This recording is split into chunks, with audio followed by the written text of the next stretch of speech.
Details చూస్తే తెలంగాణ వ్యాప్తంగా ఆందోళన చేస్తున్న జూనియర్ డాక్టర్లు తాత్కాలికంగా సమ్మె విరమించారు. డిఎంఈ ఆరోగ్య శాఖ అధికారులతో జూడాలు అర్ధరాత్రి వరకు కూడా చర్చలు ఫలించాయి. బోధన ఆసుపత్రిలో జూడాల వసతి భవనాలకు నిధుల విడుదలతో పాటు కాకతీయ వర్సిటీలో రహదారుల మరమ్మతులకు నిధుల మంజూరుకు ప్రభుత్వం హామీ ఇచ్చింది. అయితే ఈరోజు జీవోలు విడుదల కాకపోతే రేపు తిరిగి సమ్మె చేస్తా ఉంటున్నారు జూడాలు. ఇక ఉస్మానియా ఆసుపత్రి కొత్త భవన నిర్మాణంపై ప్రభుత్వం నుంచి హామీ లభించకపోవడంతో ఉస్మానియాలో 3వ రోజు కూడా జూడాల సమ్మె కొనసాగుతోంది.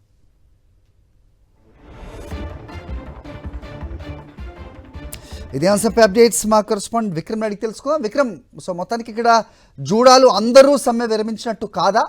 ఉస్మానియాలో వాళ్ళు సమ్మె కొనసాగిస్తున్నారు, ఇటు కాకతీయ అవ్వచ్చు లేకపోతే మిగతా ప్రాంతాల్లో వాళ్ళకి లభించిన హామీతోటి తాత్కాలికంగా సమ్మె విరమించారు. ఎలా చూడాలి, ఏంటి అప్డేట్? మరి జూనియర్ డాక్టర్లు గత 2 రోజులుగా చేస్తున్న సమ్మెను తాత్కాలికంగా రాష్ట్ర వ్యాప్తంగా నిలిపివేస్తున్నట్టు ప్రకటించారు. అర్ధరాత్రి వరకు డిఎంఈ ఆరోగ్య శాఖ అధికారులతో చర్చలు కొనసాగాయి. బోధన ఆసుపత్రులకు సంబంధించి జూనియర్ డాక్టర్లు చేసిన వసతి భవనాల కోసం నిధుల విడుదల చేస్తామని చెప్పి జూనియర్ డాక్టర్లకు ప్రభుత్వం హామీ ఇచ్చింది. కాకతీయ యూనివర్సిటీలోనూ కూడా రహదారుల మరమ్మతులకు సంబంధించి నిధులు మంజూరు చేస్తామని ఒక స్పష్టమైన హామీ ఇచ్చింది. ఈ 2 జీవోలకు సంబంధించి 2 ఉత్తర్వులకు సంబంధించి ప్రభుత్వం విడుదల చేస్తామని చెప్పి ప్రభుత్వం నుంచి హామీ ఇచ్చింది. అయితే ఈ జీవోలు విడుదల కాని పక్షంలో రేపటి నుంచి తిరిగి సమ్మె ప్రారంభిస్తాము, మళ్ళీ తిరిగి సమ్మె చేస్తామని చెప్పి జూనియర్ డాక్టర్లు అయితే ప్రకటించారు. అయితే ఉస్మానియా ఆసుపత్రి కొత్త భవన నిర్మాణంపై ప్రభుత్వం నుంచి ఎలాంటి హామీ లభించలేదు. దీంతో ఉస్మానియాలో యథావిధిగా 3వ రోజు సమ్మె కొనసాగించాలని చెప్పి ఉస్మానియాలో ఉన్న జూనియర్ డాక్టర్లంతా కూడా నిర్ణయం తీసుకోవడం జరిగింది.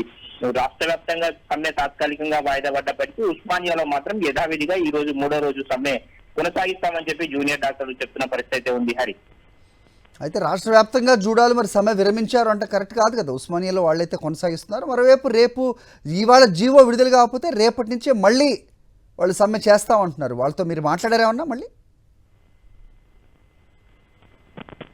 విక్రమ్, హరి, మనం చూసుకోవచ్చు ఈ 2 ఉత్తర్వులకు సంబంధించి బోధన ఆసుపత్రిలో జూనియర్ డాక్టర్లకు వసతి కల్పన, అదేవిధంగా భవనాలకు సంబంధించి దాంతో పాటు కాకతీయ యూనివర్సిటీలో రహదారుల మరమ్మతులకు సంబంధించి నిధులు మంజూరు చేస్తామని చెప్పి ఈ 2 దానికి సంబంధించి స్పష్టమైన హామీ ఇచ్చారు. ఆ హామీకి సంబంధించి ఈ 2 జీవోలు కూడా ఈ రోజు విడుదల చేస్తామన్నారు.